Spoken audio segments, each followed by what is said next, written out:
It's the Happy Families Podcast.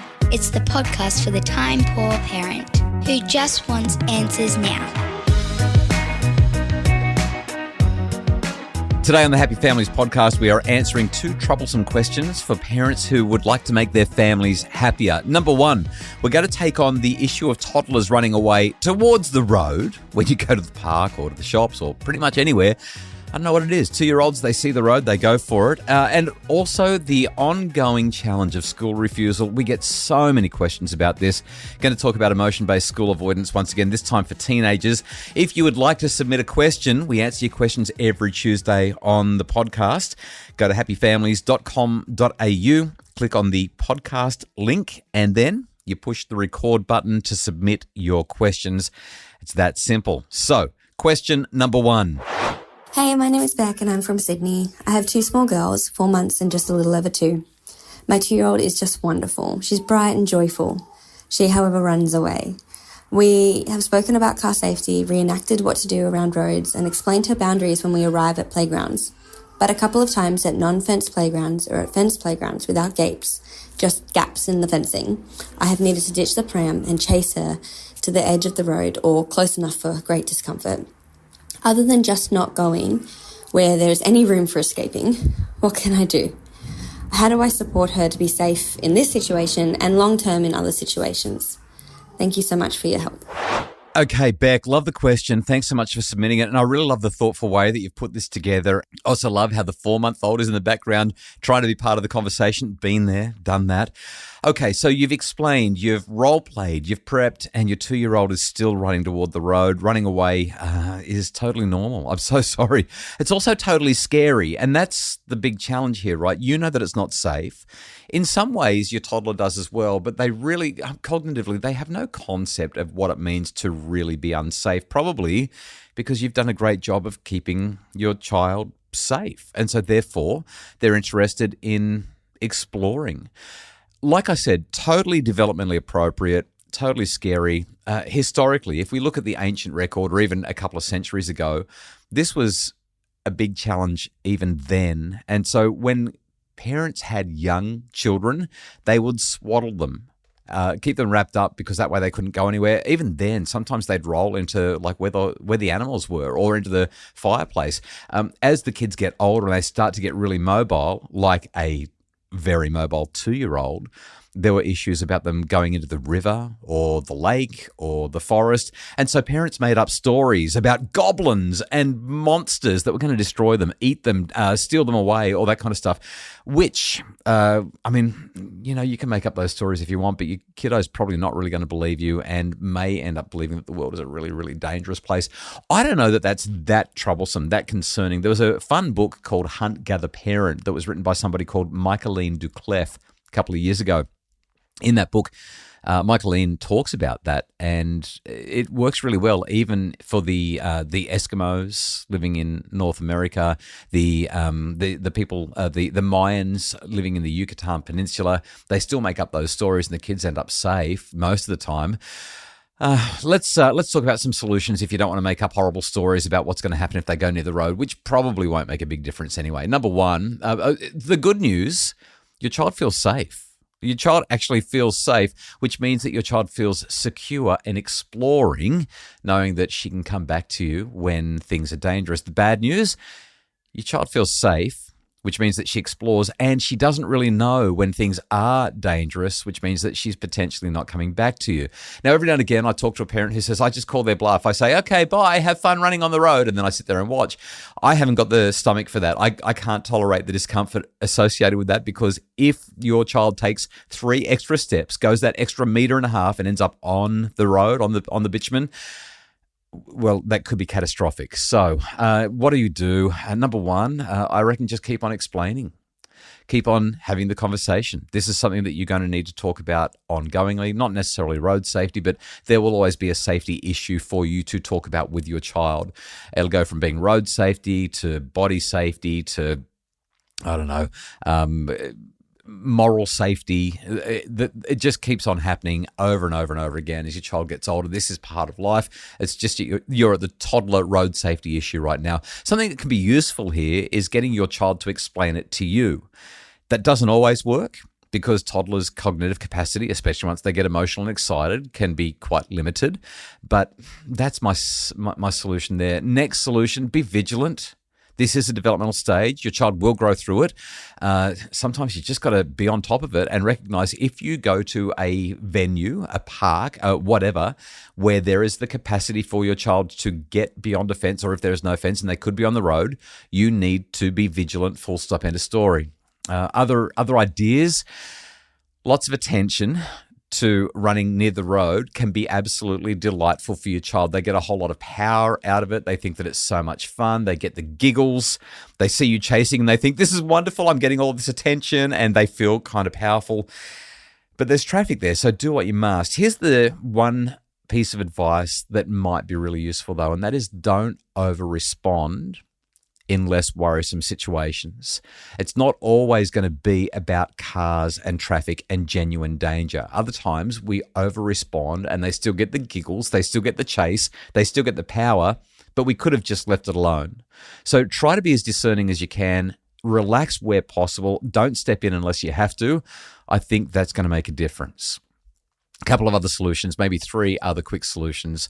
After you remember that it's normal, number 1, always hold hands. just keep them attached to you.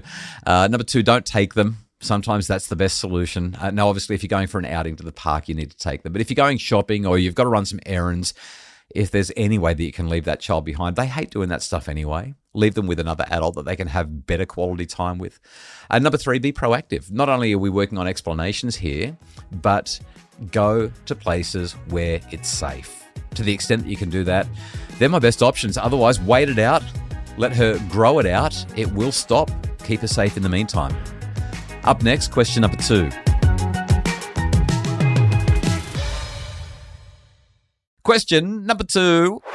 Hello, I'm Karen from Brisbane. I do have some problems with my daughter going to school.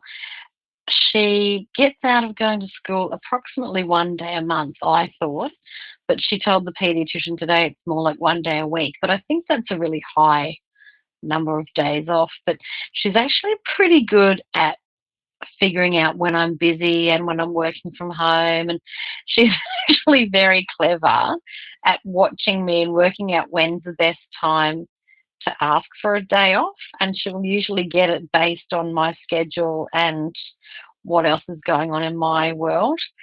So she's very clever with how she does it, and she's obviously very observant. And, you know, I keep encouraging her to actually go because it's better to not fall behind. And if you fall behind, then you feel like you're a goose, and then you don't want to go next time. And it's better to go because then you keep in touch with your friends, and you know there's all these really good reasons that I try to encourage her. But yeah, it can be a bit of a struggle sometimes. Oh, Karen from Brisbane, I hear you. Nobody wants to feel like a goose. It's such an Australianism, isn't it? We have some American friends, and the first time they heard me use the term goose, they thought that was just hilarious. No kid wants to feel like a goose. All right, let's talk about this. School problems once a month. I mean, that's not ideal. Once a week, that's really concerning. By some measures, people who do psychological research in this area would suggest that 10 days per term, which is once a week, would equate to what's known as problematic school avoidance. This is a pretty high number, and it sounds like there could be some deceit around this. Now, I've got no idea of the age of your child, but it does sound like, based on what you've described, we're dealing with a teenager here. This topic keeps on coming up in the podcast. Normally we're talking about younger kids. This time it's an older child. And I think it is a really big deal. We've got pretty clear messaging coming from researchers and from the government highlighting that every day counts. Now, some people take that to more extremes than others. If you're in the luxurious position of coming from a reasonably well-off home where education is valued and there's lots of books and there's plenty of resources, then you can probably afford a mental health day now and then. It's okay. If you come from a low-income home in an environment where education has not been valued previously, or there's just some challenges in the environment, Every day really does matter. So there's a bit of a sort of an economic privilege that goes along with this concept. Let's just highlight, though, there are positives and negatives to mental health days. If you've got kids that are doing really well and they feel like having a day off because they just want to rest or they want to get on top of things a little bit more, when you're talking about teenagers, sometimes they can manage that reasonably well and it does feel good. Plus, they get a sense of autonomy. If you've got a child who is struggling, or if you've got a child who wants to have too many mental health days, or if you just allow it, sometimes they get this sense that they're entitled to days off, and it can blow out into this problematic school avoidance, which means that there ends up being too many days, and then your kiddo falls behind, looks incompetent, and ultimately feels like a goose. So how are we supposed to navigate this? I want to get a little bit autobiographical for just a sec. My parents made me finish year 12. I could have finished in year 10. I wanted to be a radio announcer. If you've listened to the radio and you listen to whoever's running breakfast on your local radio station, you can usually tell that they didn't have to do that well in high school to be able to have the career that they've got. I knew that. Sorry, that sounded like a pretty derogatory thing to say, but anyone in radio knows it's true anyway. So let's move on. I knew that as a kid. I knew that nobody that I was looking up to in the radio industry had a fabulous academic pedigree, and I didn't need one either. I could have finished in year 10 and gone on with it and been pretty darn happy. Mum and Dad forced me to finish year 12, and I spent more time wagging school and surfing than going to school. They spent a lot of money. It just wasn't great. So I think the first thing to do here is, number one, work with the school. Talk to them about what you're seeing, ask them what they're seeing, check to see if your child's engaged, and talk to the teachers to find out if there are ways that you can help your child to be more engaged. I mean, the reality is, especially once you get into high school, sometimes school just feels like a grind, feels like you're going absolutely nowhere, and it drives the kids crazy. Especially once you get to about grade 9, grade 10. These are just these messy middle years where nothing much is happening. So work with the school. Number two, I'd say listen to your kid. Have a listen to your child, see what's going on for your child, understand them, and get your head around what it is that they either love or hate about school. My guess is it's going to come back to 3 basic psychological needs. Their relationships aren't going to be that great, or they're going to not feel like they're really getting it together from a competence, capability, and progress point of view, or they're going to feel controlled because they want to go in a different direction, and this is just where we're forcing them to be. Once you've got that sorted, dive in and attach this to their goals and purpose. Really understand where they want to go and make sure that they're going to make progress rather than be a passenger. No one likes passengers. Everyone likes to be making progress. If you can attach their education to their goals and purpose, they're going to be much more engaged. They're going to buy in and just do a better job as a student.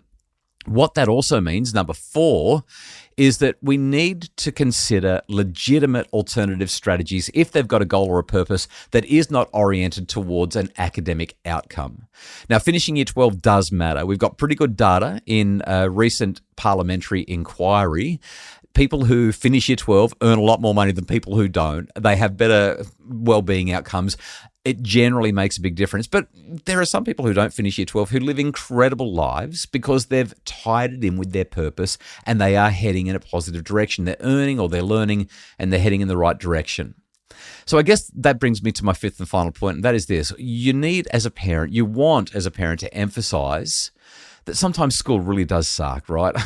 I'm sorry for being so blunt about it, but sometimes school is the worst, but it can get you where you want to go.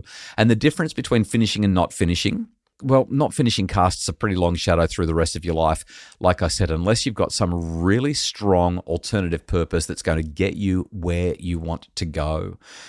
Worth the conversation with the school, worth the conversation with your child, worth working it out, and absolutely considering whatever alternatives are necessary to get your child through this. It really matters. It will make a big difference. That certification is valuable. Really hope that these questions have been answered to your satisfaction and have given you some ideas for your conversations with your kiddos to keep them safe and help them to progress. If you would like to submit a question, jump onto happyfamilies.com.au. Next Tuesday, I'll answer 2 more questions. happyfamilies.com.au. Leave us a voice note at the podcasts page. Super easy to use. Just press the button, start talking. Make sure you write something down so you know what you want to say first. Makes it come out a whole lot better. The Happy Families podcast is produced by Justin Rulon from Bridge Media. More information about making your family happier is available at happyfamilies.com.au, including our brand new Felt membership. FELT stands for Fostering Emotional Learning Together. It's our brand new membership integrated with our Happy Families membership to help you to do activities with your kids so that they can regulate their emotions better, be more resilient and have better well-being, and your family can flourish. All the details about FELT and the membership at happyfamilies.com.au.